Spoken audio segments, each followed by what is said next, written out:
Okay, we're going to look at Queen's Park Rangers at home to Everton. It's a 3 PM kickoff on Saturday afternoon in the Premier League. Talk about QPR to begin with. Now, when Mark Hughes took over at the club a few weeks ago, they said kind of the general consensus was they'll be okay. They've signed some players and they've got a new manager. They'll be fine in terms of staying up. That's not looking like the case though. Obviously they still could, but they're going to be in a battle because they've lost the last 3 games. There's been red cards, a few of their new signings, and it's not going the way Hughes would have wanted, is it? No, it's always a gamble. It's always a gamble to change a manager midway through the season. And it's always a gamble to bring a load of players in during the January transfer window. Now, I don't think anyone doubts Mark Hughes is a good manager and that he's not up to the job. But he's got to juggle all these things. Yeah, he's got a quick turnaround, isn't he? He's got so many new players coming. He's got to bring out the players that are down before on the ball off, and it's a real tough job. And he's finding out now that it's not just easy just coming in and guiding this team up the league. And it could get a lot tougher as well. So we've got Everton at home this weekend. Then we've got Bolton away, which is a massive game against a team in and around the bottom. But then 7 of their last 10 games, 7 of the last 10 games are against Liverpool, Sunderland, Arsenal, Manchester United, Spurs, Chelsea, Man City.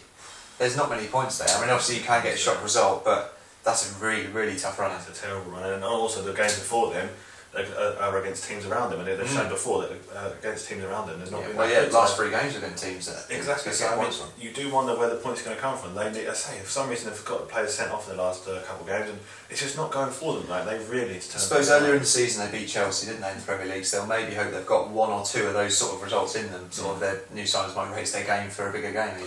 Well, that's all they can cling on. But I mean, that game against Chelsea, they had 2 players sent off, and it was an absolute a shambles really. So they can't pin their hopes on that happening. But it's things are looking bleak for them, aren't they? They certainly need some shock results to stay up. They do.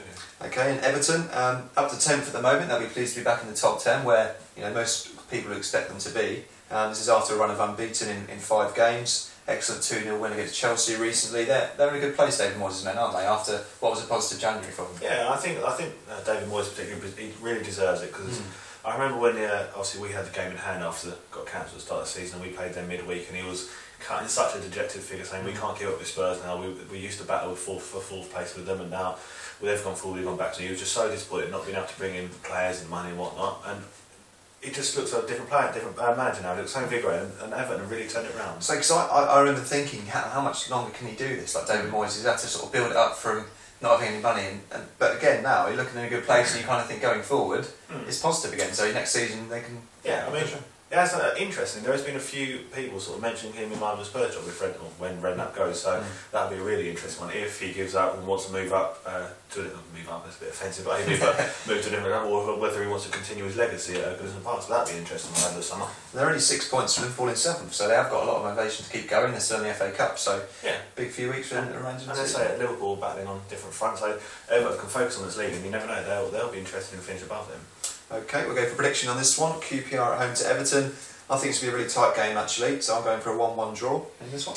I think Everton, they've got the form behind them. QPR at sea, so I'm going for a 2-0 Everton win.